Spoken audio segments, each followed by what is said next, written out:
Hi there, welcome to Cellar Brewing Company. I'm Ben Smith, I'm the head brewer here. Today we're going to give you a virtual tour of the brewery and walk through the brewing process as well as our beautiful facility here in Minneapolis at our destination brewery. We're currently standing on the roof. We're about to head into the building. Behind me you'll see our 600 barrel fermenters that make up to 1,200 kegs of beer at a time, which is quite a bit. And we're primarily brewing Furious, Hell, Extra Citra, Rocket Surgery, and all of the beers you see in our 6-pack seasonal and our quarterly variety packs. So if you've had any of those beers, they came from here, brewed here, packaged here. So yeah, come along, let's go check it out.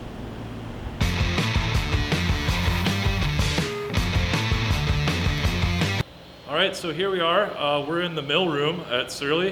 This is kind of where it all begins.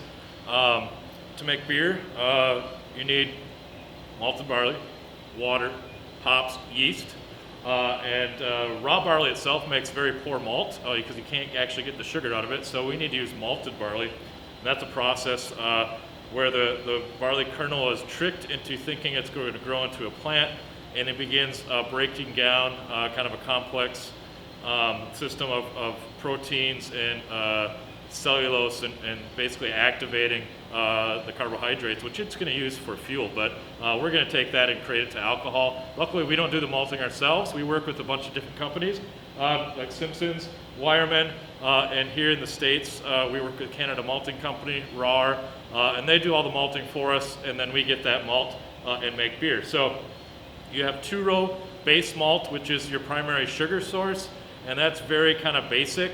If you're going to make a beer all with two-row or Pilsner malt, you're going to get a really nice light-colored beer, something like Hell.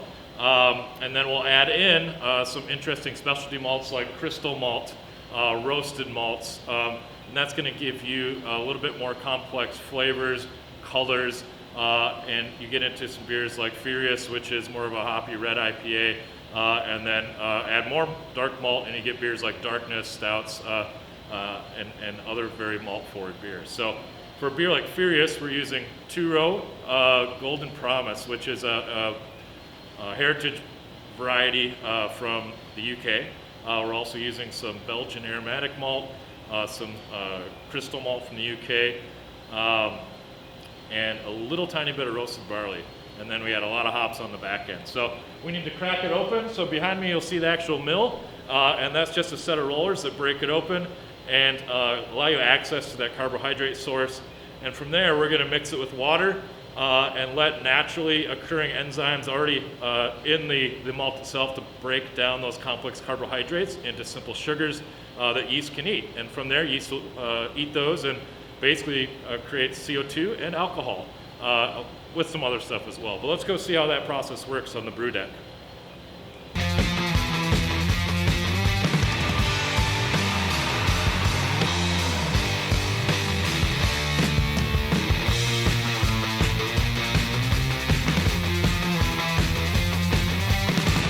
We're up on the brew deck at the Brew House. This is where we're going to make wort, which is the sugar water basically that we'll ferment and make beer from. So we've got all that all that malt that we milled in the back. It's brought up, it's sitting in this grist case here, and it's going to come down this chute. We're going to add water at a very specific temperature, and at that temperature, those enzymes I mentioned will be most active to break down those complex carbohydrates into the simple sugars again that yeast can eat. So this is just a big mixing bowl. We're going to make, it looks kind of like an oatmeal or porridge. It's just a pretty wet slurry of malt and water. And we'll mix it, we'll let it sit for a while. Enzymes will do its thing. And based on that temperature, again, you're going to have your enzymatic activity. You can tweak your temperatures to get more or less. So if you want a very sweet beer, you're probably going to want less breakdown of those sugars because you want them to last through to the beer. If you're making a really dry ale or lager like a Hell, you're going to want that to get as dry as it can. So you want all the fermentables possible to be available for the yeast. So once we do this, we need to get the water and the solids separated. So we need that wort to come free. You send it over to this vessel here. This is the water tub, and this is where we're actually going to do liquid solid separation. So here we're trying to balance going as fast as possible while also maximizing our efficiency, and those two things are kind of at odds. So you have to find the balancing act of running off as fast as you can without leaving a lot of that sugar water here in this vessel. So it takes, about 90 minutes to do all that separation for 100 barrels of wort. And we're sending it right over to this kettle behind us, where we're basically just going to boil it. We're going to sterilize it here, so any of the random bugs that came from the farm, we're going to kill them. We're also going to add hops at this point. When you add hops into the wort kettle, you get some isomerization, which gives the bitterness of beer.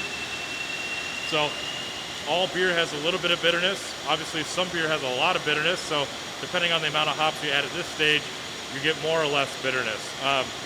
Aroma hops we'll add later. So this one, again, boiling, so we're sterilizing, we're adding bitterness. We're also getting a little bit of color just from cooking it. And we do that for about an hour to 75 minutes. Once that's done, we'll push it over to the whirlpool, which is down below us here. Whirlpool is really the most simple machine here. It's just a big bucket with a hole in the side, and you pump it in, and it creates a whirlpool effect, which gravity just naturally will bring stuff. It'll settle in the middle. So your hops that you added, you have some protein that's going to come out of solution, and anything else will settle in the middle, and you can draw the wort off and leave kind of all that crap in the whirlpool there. From the whirlpool, now we're going to chill it down, and we're going to add our yeast and kind of let the yeast do the trick. And if you see out behind me, you can see our fermenters there again. So we'll go walk to the cellar and kind of take a look at that process of fermentation. All right, let's go.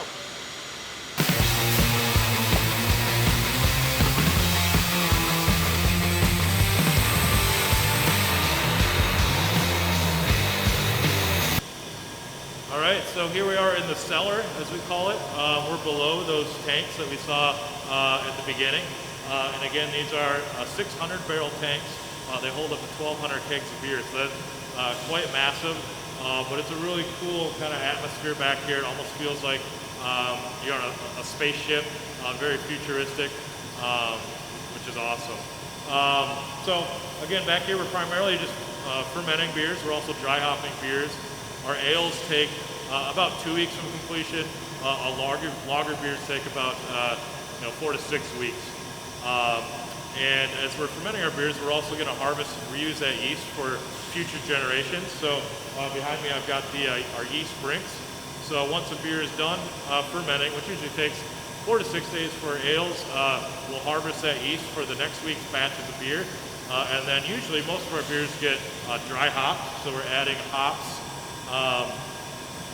post-fermentation. And at this point, kind of in contrast to adding in the kettle for bitterness, here we're adding to the beer to get the essential oils out, which give it the aromatics. So when you crack an Axeman and you get those tropical fruit notes, or Furious, you're getting kind of those grapefruit citrus notes. Those are all coming from the dry hop method. And depending on the hops you're using, you get a wide variety of flavors and aromas in the beer, which makes kind of like your spice. It's kind of like the final element to add to give beer its character and give its own unique flavor, which is pretty awesome. And again, after about 2 weeks, we crash the beers cold as we can get them. And we don't do any true filtration, but we will centrifuge the beer. So we'll basically use force of gravity to spit all those solids out and carbonate the beer, and it's ready for packaging.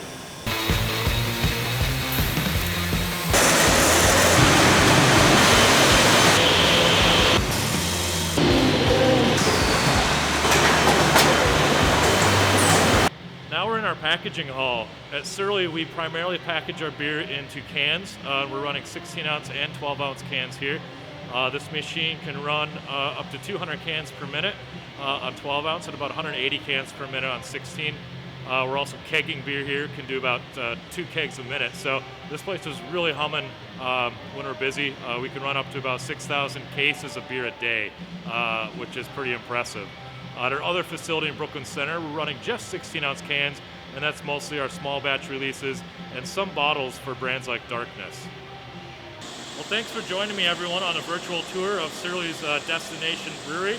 Hope you guys enjoy it.